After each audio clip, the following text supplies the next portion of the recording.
여호수아서 8장 전체가 오늘 본문이고요. 그 가운데 28절과 29절 말씀만 함께 읽겠습니다. 오늘 본문 여호수아서 8장 가운데 28절과 29절 두 개 말씀만 9절만 함께 읽도록 하겠습니다. 구약성경 331페이지에 있습니다.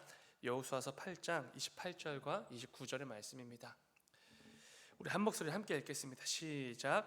이에 여호수아가 아이를 불살라 그것으로 영원한 무더기를 만들었더니 오늘까지 황폐하였으며 그가 또 아이 왕을 저녁 때까지 나무에 달았다가 해 질 때에 명령하여 그의 시체를 나무에서 내려 그 성문 어귀에 던지고 그 위에 돌로 큰 무더기를 쌓았더니 그것이 오늘까지 있더라. 아멘. 아멘. 잠시 기도하겠습니다. 사랑하는 주님, 아버지, 이 저녁에도 우리에게 이 예배의 자리를 허락하여 주시고 주 앞에 나와 또 예배로 하루를 마무리하게 하시니 주여 진정으로 감사를 드립니다.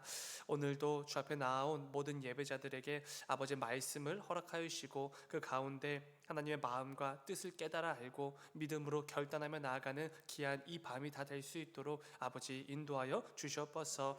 아버지, 오늘은 하나님께서 우리에게 맡기신 이 귀한 나라를 이끌어갈 일꾼들이 뽑히고 있는 그런 날입니다. 아버지, 그 가운데 함께 해주시고 하나님의 그 섭리와 인도하심과 역사하심을 보여주셔서 무엇보다 이 나라가 하나님께서 기뻐 여기실 만한 복된 나라가 될 수 있도록 그 가운데 하나님의 영광을 드러내고 예수 그리스도의 사랑을 실천하는 귀한 나라가 잘 세워질 수 있도록 그 가운데 요긴하게 쓰임받는 일꾼들 아버지 세워 주시옵소서. 그 가운데 아버지, 우리가 나라와 또 나라의 일꾼들을 위해서 함께 기도함으로 나아갈 때에 무엇보다 하나님의 뜻을 구하게 하시고 이 세상의 가치와 이 세상의 신념으로 구하지 않을 수 있도록 아버지 인도하여 주시옵소서. 주님 감사합니다. 거룩하신 예수님의 이름으로 기도드렸습니다. 아멘. 오늘 함께 읽은 말씀을 가지고 죄를 뿌리 뽑기까지 이런 제목으로 함께 말씀을 나누어 보겠습니다. 벼농사를 할 때 가장 크게 주의해야 될 부분 중에 하나가 잡초 제거라고 합니다. 잡초는 모든 작물들보다 영양분을 흡수하는 그 능력이 굉장히 빠르고 커서 땅으로부터 아니면 흙으로부터 물로부터 햇빛으로부터 오는 그 모든 영양분을 그 어떤 작물보다 빠르게 그리고 많이 흡수를 한다고 합니다. 근데 문제는 그러다 보니 이 잡초가 이 밭에 아니면 논에 생기게 되면은 다른 작물들이 가져가야 될 그 모든 영양분까지 이 잡초가 다 흡수해 버린다고 합니다.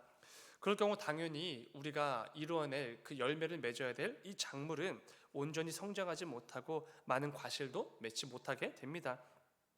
특히 이 벼농사의 경우 잡초를 제때에 완벽하게 그 뿌리까지 제거하지 않게 되면은 벼가 제대로 자라지 못하고 그 맺게 되는 쌀의 양도 현저히 줄어든다고 합니다. 그래서 기계나 약품을 사용해서 초기에 이 잡초를 완전히 제거하는 일에 크게 시간을 사용한다고 합니다. 그런데 여러분, 이와 마찬가지로 저와 여러분에게도 완전히 제거해야 될 잡초가 있을 것입니다. 어떤 잡초겠습니까? 우리 안에 가득한 죄입니다. 죄. 우리 안에 가득한 이 죄된 본성에서 수시로 터져 나오는 이 온갖 죄들인 것이지요. 이 땅을 성도답게 하나님께서 원하시는 모습으로 살아가기 위해선 우리는 반드시 내 삶 속에 가득 자리 잡고 있는, 뿌리 내리고 있는 그 모든 잡초들, 죄의 모습들을 제거해야 된다는 것입니다. 근데 중요한 것은 우리는 늘 부분적으로 일시적으로만 그 죄들을 제거한다는 것이죠. 겉으로 드러날 정도로만, 거기까지만 제거하는 데서 멈추게 된다는 것입니다. 잡초를 그 뿌리까지 완전히 뽑아내고 완전히 제거해야지만 그 모든 작물들이 온전히 자라나는 것인데, 우리는 그 잡초를 완전히 제거하지 않고 겉으로 보이는 부분만, 일시적으로만, 부분적으로만 죄를 제거하게 된다는 것입니다. 그럴 경우에 우리는 또다시 그 죄의 영역이나 죄의 자리로 나아가서 넘어지고 또 넘어지게 됩니다. 하나님께서 기뻐 여기지 않으실 것임을 분명히 알면서도 온전히 제거하지 못했던 그 죄의 뿌리 때문에 또다시 넘어지고 또 넘어지게 되는 것이지요. 죄라는 잡초 때문에 우리가 맺어야 될 하나님께서 기뻐 여기실 만한 삶의 열매들이 분명히 있는데 그 열매들을 도무지 맺으면서 살아가지 못하게 된다는 것입니다. 오늘은 말씀을 통해 이 부분을 좀 함께 나누어 보려고 합니다. 이 저녁에도 말씀을 통해 우리 각자에게 주시는 하나님 마음과 뜻을 깨달아 알고 내 삶을 점검해 보는 귀한 이 저녁이 되기를 주님의 이름으로 축원을 드립니다. 여러분, 우리는 지금 여호수아와 이스라엘 백성들이 가나안 정복 전쟁을 이루어 나가고 있는 그 부분에 대해서 나누고 있습니다. 그런데 이 가나안 정복 이야기 곳곳에는 굉장히 잔인하고 끔찍하고 섬뜩하게 여겨질 정도로 과한 부분들이 곳곳에 담겨져 있지 않습니까? 예를 들면 오늘 본문 앞에 7장에서 등장했던 아간의 경우일 것입니다. 하나님의 것을 도둑질한 죄로 돌에 맞아 죽고 그의 가족들과 모든 소유물들까지 돌에 맞아 죽고 망가지고 불에 태워지는 정말로 끔찍하고 비참한 그런 형벌을 처해지게 됩니다. 옷 한 벌, 보석 몇 개를 훔쳤다고 해서 이런 끔찍한 벌을 받게 된 것은 사실 조금 과해 보이기도 하죠. 너무 잔인한 형벌처럼 느껴지기도 합니다. 그리고 그 이전에 6장에서 여리고성을 점령할 때도 이런 이야기 말씀이 있었습니다. 6장 21절을 보시면은 이렇게 말씀합니다. 그 성 안에 있는 모든 것을 온전히 바치되 남녀노소와 소와 양과 나귀를 칼날로 멸하니라. 여러분, 여리고성을 점령했을 때 이스라엘과 대적하여 싸운 여리고성의 군대만 진멸한 게 아닙니다. 여리고에 살고 있었던 모든 노인들, 여자들, 아이들까지도 전부 칼로 완전하게 진멸을 했다는 것입니다. 솔직히 너무 과한 모습이지 않습니까? 여자들과 아이들까지도 전부 칼로 쳐서 죽인 것은 아무리 생각해도 너무나 잔인하고 너무나 과한 처벌인 것 같습니다. 그런데 오늘 본문에 등장하는 아이성에서도 동일한 말씀이 이어지게 됩니다. 오늘 본문 앞에 등장하는 8장 2절을 보시면 이렇게 말씀합니다. 2절, 너는 여리고와 그 왕에게 행한 것 같이 아이와 그 왕에게 행하되 오직 거기서 탈취할 물건과 가축은 스스로 가지라. 너는 아이성 뒤에 복병을 둘지니라 하시니, 여기서 중요한 부분은 이것이겠죠. 여리고와 그 왕에게 행한 것 같이 아이와 그 왕에게 행하라, 이 부분일 것입니다. 방금 읽었던 말씀처럼 하나님께서는 아이성 전투 때에도 여리고성 전투와 마찬가지로 아이성에 속한 모든 노인들, 여자들, 아이들까지도 전부 칼로 진멸하라, 동일하게 전부 다 도륙하라, 이렇게 명령을 내리셨다는 것입니다. 그렇다면 여러분, 우리는 생각해 보아야 됩니다. 하나님께서는 왜 이렇게까지 하셨는가 라는 부분이죠. 굳이 그럴 필요가 없을 것 같은데 왜 굳이 그렇게까지 하셔야만 됐는가 라는 부분입니다. 너무 과한 처벌, 너무 잔인하고 무자비한 행동을 명령하신 이유가 무엇인가 라는 것이죠. 어떤 사람들은 이 부분을 보면서 하나님과 이 성경 말씀을 비난하기도 합니다. 무슨 신이 그렇게 무자비하냐고, 폭력적이냐고, 사랑의 종교에서 이 말씀이 맞냐고 이렇게 비난을 하는 것이죠. 그런데 이것은 어디까지나 이 성경을 일부분만 보고 판단해버리는 사실 무지함에 가까운 것입니다. 전에도 말씀드렸던 것처럼 여호수아와 이스라엘이 지금 치르고 있는 가나안 정복 전쟁은 우리가 생각하는 그런 일반적인 그런 단순한 전쟁이 아니지요. 세상 사람들이 자신들의 이익과 자신의 신념과 그 욕심을 채우기 위해서 폭력과 무자비함으로 일으키고 빼앗고 도륙하는 그런 전쟁이 절대로 아니라는 것입니다. 이 전쟁은 오히려 죄로 가득한 그 가나안 땅을 거룩한 땅으로 바꾸어 나가시는 하나님의 전쟁, 하나님의 역사하심으로 가득한 그런 전쟁이라는 것입니다. 그 땅에 가득했던 온갖 죄악들, 죄인들을 몰아내고 심판하시며 하나님의 말씀과 뜻을 그 땅 가운데 세워나가시는 하나님의 거룩을 위한 전쟁, 성전이라고 분명히 말씀을 드렸습니다. 그런데 여러분, 중요한 것이 무엇입니까? 하나님께서 성전을 이루어 가실 때 그 땅에 거룩을 이루어 나가시기 위해서 굉장히 철저하고 완전한 심판을 그때그때 내려 주신다는 것입니다. 조금의 죄도 남아있지 않도록 완전 철저한 심판, 때로는 잔인하게 느껴질 정도로 엄중하고 칼날같이 완전하게 날이 선 그 심판과 진노를 그 죄악으로 가득한 땅에 그 죄인들에게 강력하게 임하게 하신다는 것이죠. 하나님이 경멸하시는 그 모든 죄의 근원들, 죄의 뿌리를 완전히 그 뿌리채 뽑아내시기 위해서 그 땅을 완전한 하나님의 땅, 거룩한 땅으로 만들어 가시기 위해서 그렇게 보여주신다는 것입니다.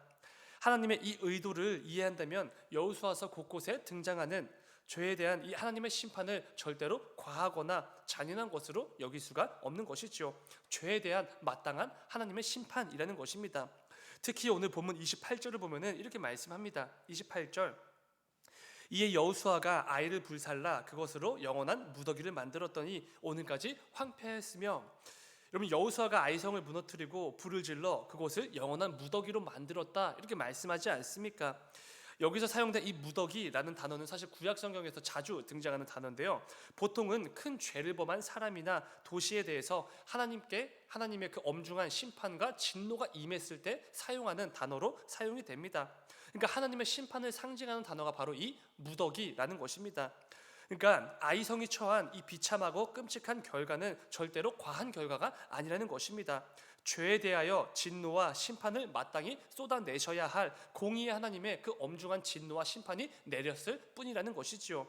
물론 여호수아와 이스라엘 군대가 그 아이성을 공격했고 그 성을 무너뜨리고 무력화시킨 것은 맞지만 이 모든 과정들을 하나님께서 그 땅을 심판하시기 위한 하나의 도구로 사용했을 뿐이라는 것입니다. 온갖 죄악으로 가득한 그 가나안 그 가운데서도 아이성에 하나님의 아주 엄격하고 완전하신 진노와 심판이 임했다는 것이지요. 또한 오늘 본문 29절을 보시면은 이렇게 말씀합니다. 29절, 그가 또 아이 왕을 저녁 때까지 나무에 달았다가 해질 때에 명령하여 그의 시체를 나무에서 내려 그 성문 어귀에 던지고 그 위에 돌로 큰 무더기를 쌓았더니 그것이 오늘까지 있더라. 여러분, 이 구절에서도 참 잔인하고 끔찍한 형벌이 등장하지 않습니까? 아이성 왕의 시체를 나무에 매달아둔 그런 처벌입니다. 해가 질 때까지 이 시체를 나무에 방치해둔 그 처벌을 말하는 것이지요. 죄인을 처형한 후에 그 시체를 나무에 달아 전시해 두는 것은 정말로 끔찍한 형벌이지 않습니까? 죽은 후에도 모욕과 수치를 당하도록 했었던 굉장히 끔찍하고 비참한 형벌인 것이지요. 우리가 잘 아는 것처럼 신명기 말씀을 보면은 누구든지 나무에 잘린 자는 하나님의 저주를 받았다, 이런 말씀이 있지 않습니까? 아이 왕은 하나님의 저주를 받았던 것입니다. 온갖 죄악을 부추기며 백성들의 죄를 방관하고 지적하지 않았던 그 악한 왕에 대한 하나님의 엄중한 심판이었다는 것이지요. 나아가 하나님 보시기에 그 앞에서 죄를 짓는 모든 자들에게 어떤 비참한 결과가 주어지게 되는지, 하나님의 저주와 심판이 얼마나 강력하게 쏟아지게 되는지에 대한 그 경각심을 주는 부분이기도 합니다. 결국 여러분, 여호수아서 곳곳에 등장하는 이 죄인들에 대한 비참하고 이 끔찍한 결과들은 우리의 눈살을 찌푸리게 만들고 너무 과한 것으로 여기라고 그렇게 기록해 주신 말씀이 절대로 아니라는 것입니다. 오히려 이 죄를 극도로 혐오하시는 하나님, 그 하나님에 대해서 잊지 말라는 것이지요. 죄에 대하여 엄중하고 철저하게 심판하실 수밖에 없는 그 하나님이 살아계심을 잊지 말라는 것입니다. 그 하나님께서 내 삶에 가득한 모든 죄악들이 하루라도 빨리 제거되기를 원하신다는 걸 잊지 말라는 것이지요. 단지 내 눈에 보이는 그 부분들을 조금 부분적으로 일시적으로 제거하면서 거기서 위안을 삼는 것이 아니라 완전히 뿌리채 그 죄가 완전히 제거되기를 원하시는 그 하나님이 살아계심을 절대로 잊지 말라는 것입니다.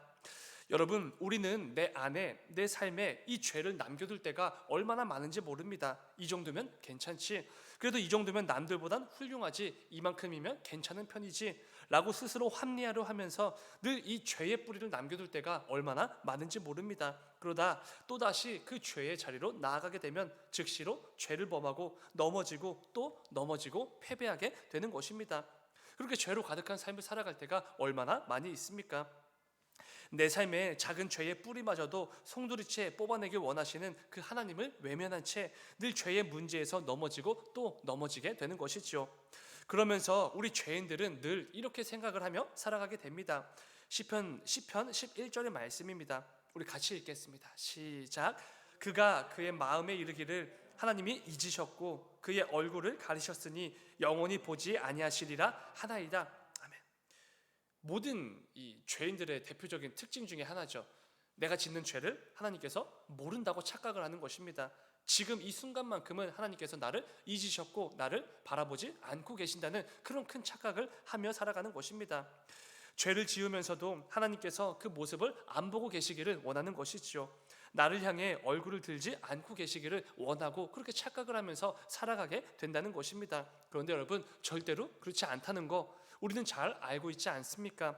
성경에 계시하시는 것처럼 무소부재의 하나님이시기에 내 삶 전체를 곳곳에서 지켜보고 계시는 분, 그게 바로 하나님이십니다. 나보다 나를 더 잘 아시는 하나님이시고 내가 앉고 서는 것도 아시고 내가 눕는 것도 아시고 내 생각, 행하는 행동들, 내가 내뱉는 모든 말들까지도 아시는 분이 바로 하나님이십니다. 그 하나님께서 내게 남겨둔 그 죄의 뿌리, 죄를 위한 아주 작은 그 스스로 하는 그 합리화까지도 전부 다 제거하기를 원하신다는 것입니다.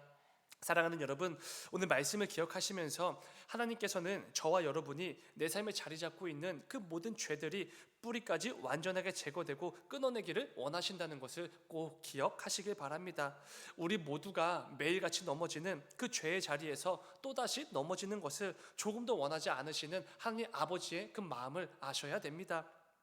내가 죄를 지어도 여러분 아무런 처벌도 내려지지 않는 이유는 다른 게 아닙니다. 하나님께서 한 번 더 참아주셨기 때문이죠. 하나님의 그 긍휼과 인애와 그 노하기를 더디하심이 한 번 더 발동되었을 뿐입니다. 베드로후서 3장 9절을 보면은 이렇게 말씀합니다. 주의 약속은 어떤 이들이 더디다고 생각하는 것 같이 더딘 것이 아니라 오직 주께서는 너희를 대하여 오래 참으사 아무도 멸망하지 아니하고 다 회개하기에 이르기를 원하시느니라. 이런 분이 우리가 믿는 하나님이시기 때문에 그 지금 내가 지었던 죄를 한 번 더 눈 감아 주셨을 뿐이라는 것입니다. 하나님의 심판은 절대로 더딘 게 아니죠. 내가 멸망하지 않기를 원하시는 그 하나님이시기에 한 번 더 오래 참아주셨다는 것입니다. 중요한 것은 하나님께서는 이제라도 돌이켜 내가 하나님께로 나아오기만 하면은 그 모든 것들을 용서해 주시고 사망이 아니라 생명을 주시겠다고 약속해 주시는 참고 또 참으시는 하나님이십니다. 그러나 우리가 여기까지만 하나님을 믿는 것은 아니죠. 한 걸음 더 나아가야 됩니다. 중요한 것은 하나님의 그 긍휼과 자비와 인애와 노하기를 더디하심 뒤에는 반드시 뭐가 이어지게 되는 것입니까? 여전히 돌이키지 않고 여전히 그 죄의 뿌리를 뽑아내지 않았던 그 악한 죄인들을 향한 하나님의 엄중하고 엄격하고 철저한 진노와 심판이 이어진다는 것을 절대로 잊으시면 안 됩니다. 내 삶의 작은 죄의 모습조차 허용하지 않으시고 작은 뿌리조차 완전히 뽑아내길 원하시는 그 하나님께서 죄에 대한 것을 반드시 심판하시는 분, 공의와 정의의 하나님이시라는 것을 절대로 잊으시면 안 된다는 것입니다. 사랑하는 여러분, 오늘 말씀을 기억하시면서 내 삶에 자리 잡고 있는 그 모든 죄의 작은 뿌리까지 완전히 제거하는 은혜가 꼭 있게 되기를 주님의 이름으로 축원을 드립니다. 이를 통해 하나님께서 내 삶을 보시며 안타깝게 여기시는 그런 삶이 아니라 하나님 보시기에 기뻐 여기실 만한 그런 복된 삶이 다 되시길 주님의 이름으로 축원을 드립니다. 잠시 기도하겠습니다. 사랑하는 주님, 아버지, 우리 삶 가운데 반드시 뽑아내야 될, 완전히 제거해야 될 죄의 뿌리들이 참 많이 있습니다. 그런데 아버지, 이 세상을 살아가다 보면은 그것이 절대로 쉽지가 않다는 것을 순간순간마다 느껴지게 됩니다. 그런데 아버지, 오늘 말씀을 붙들게 하시고 내 삶에 가득한 그 모든 죄의 뿌리들을 완전히 제거하기를 원하시는 그 하나님이 계심을 잊지 않게 하여 주시옵소서. 이 저녁에 기도함으로 나아갈 때 이 말씀과 성령의 충만함과 그 인도하심을 힘입어서 내 삶 가운데 나를 자주 넘어지게 만들고 계속해서 나를 영적인 패배감에 찌들게 만들어버리는 그 모든 죄의 근원들과 뿌리들을 담대하게 과감하게 제거하며 나아가는 이 밤이 될 수 있도록 아버지 인도하여 주시옵소서. 이를 통하여서 우리 모두의 삶이 하나님께서 기뻐 여기실 만한 삶의 열매들로 가득한 그런 풍족한 삶이 될 수 있도록 주님 인도하여 주시옵소서. 주님 감사합니다. 거룩하신 예수님의 이름으로 기도드렸습니다. 아멘. 아멘.